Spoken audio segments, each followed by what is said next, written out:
नमस्कार साथियों, CVV collective गुरु में आप सभी का स्वागत है। हाई स्कूल के आधार पर आईटीआई में एडमिशन होता है और बहुत लोग के मन में डाउट होता है कि हाई स्कूल में कितना परसेंट हो कि इलेक्ट्रीशियन या फिटेड ट्रेड मिल जाए। आज के इस वीडियो में बात करेंगे कि इलेक्ट्रीशियन या फिटेड ट्रेड के लिए कितना परसेंट होना चाहिए। बहुत लोग के मन में डाउट होता है कि इलेक्ट्रीशियन बेहतर होता है या फिर फिटर बेहतर होता है, किसमें जल्दी जॉब मिलता है। ये सवाल बहुत लोग के होते हैं। आज के इस वीडियो में आपका डाउट क्लियर हो जाएगा। सबसे पहले दोस्तों मैं आपको एक सच्चाई बताता हूं। इलेक्ट्रीशियन या फिटर जो ट्रेड होता है वो आपका फर्स्ट राउंड में, ठीक है, या सेकेंड राउंड में, यही दो राउंड ऐसे होते हैं जिसमें आपको इलेक्ट्रीशियन या फिटर ट्रेड मिलते हैं। यूपी में अगर बात करें तो यूपी में कुल 4 मेरिट लिस्ट जारी होती है, जिसमें से पहले राउंड में इलेक्ट्रीशियन सबसे ज़्यादा मिलता है और जो है दूसरे राउंड में इलेक्ट्रीशियन फिटेड ट्रेड मिलता है। यानी कहने का मतलब ये है कि अगर आपका नाम फर्स्ट लिस्ट में आ गया या सेकेंड लिस्ट में आ गया तो आपको ज़्यादा चांस मिलेगा कि इलेक्ट्रीशियन या फिटेड ट्रेड मिल जाए। अगर अपने फॉर्म में आप इलेक्ट्रीशियन ट्रेड या फिटेड ट्रेड पहले स्थान पे रखे हैं तो आपको यहाँ प्राथमिकता मिलती है कि पहले या दूसरे स्थान पे जो ट्रेड होता है वो पहले या दूसरे मेरिट लिस्ट में नाम आ जाता है। अगर आपका परसेंटेज अच्छा है तो आपका नाम आ जाएगा। अब अच्छा का मतलब कितना होना चाहिए कि इलेक्ट्रीशियन फिटेड ट्रेड मिल जाए। देखिए, सबसे पहले बात करें आपकी जो कैटेगरी होती है उसके आधार पे मिलती है। तो 80 अगर प्लस है, ठीक है, 80 प्लस है तो आपका यहाँ पे उम्मीद हो जाता है कि आपको इलेक्ट्रीशियन या फिटेड ट्रेड मिल जाए। अब यहाँ पे अगर मान लीजिए एससी है, ठीक है, या फिर एसटी कैटेगरी में है तो 80 प्लस है, आसानी से मिल जाएगी। अगर आप जो है ओबीसी कैटेगरी में आते हैं, ठीक है, तो आपका 85 प्लस है तो जो है आपका जो है इलेक्ट्रीशियन फिटेड ट्रेड में आपका एडमिशन हो जाएगा।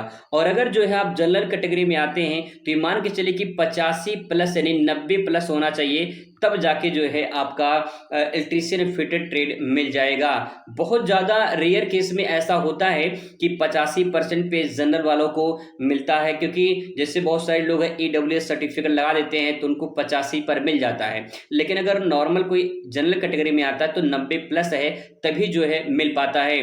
दूसरी दोस्तों जो सच्चाई है वो ये है कि देखिए सीटें जो होती है लिमिटेड होती हैं, लेकिन अप्लाई करने वाले ज़्यादा होते हैं, इसीलिए यहाँ पे बहुत ज़्यादा परसेंटेज हाई जिनका होता है उन्हीं को इलेक्ट्रीशियन फिटेड ट्रेड मिलता है। दोस्तों एक चीज आपको बताना चाहेंगे, अगर आपका परसेंटेज कम है और आप इलेक्ट्रीशियन फिटर ट्रेड से करना चाहते हैं तो अगर आप गवर्नमेंट में नहीं पाते हैं इलेक्ट्रीशियन फिटर तो आप प्राइवेट की तरफ रुख कर सकते हैं। अगर सच में आप आईटीआई करना चाहते हैं और जो है एक अच्छे ट्रेड से करना चाहते हैं तो आप अपने किसी भी नज़दीकी प्राइवेट कॉलेज की तरफ रुख कर सकते हैं। हालांकि फीस ज़्यादा लगती है, लेकिन जो है आप किस्त में वहाँ पे बात करके जो है किस्त में भी अपना जमा कर सकते हैं और आईटीआई कर सकते हैं।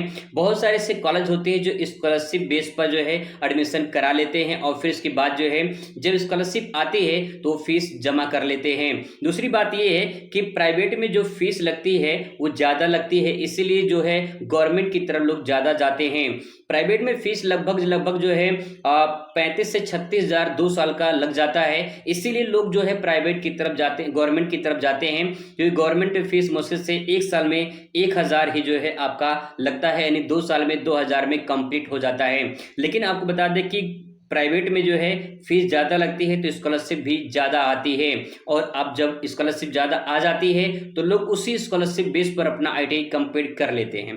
तो अगर आपका परसेंटेज कम है और आप इलेक्ट्रीशियन फिटेड ट्रेड से करना चाहते हैं तो जो है आप प्राइवेट की तरफ रुख कर सकते हैं, क्योंकि गवर्नमेंट में सीटें लिमिटेड होती हैं, इसीलिए अच्छे परसेंट पर यानी 80-85 भी कभी कभी नहीं मिल पाता है। तो अगर आप करना चाहते हैं तो प्राइवेट की तरफ भी रुख कर सकते हैं। आई होप आपका डाउट क्लियर हो चुका होगा। मिलते हैं नेक्स्ट वीडियो में। Thanks for watching.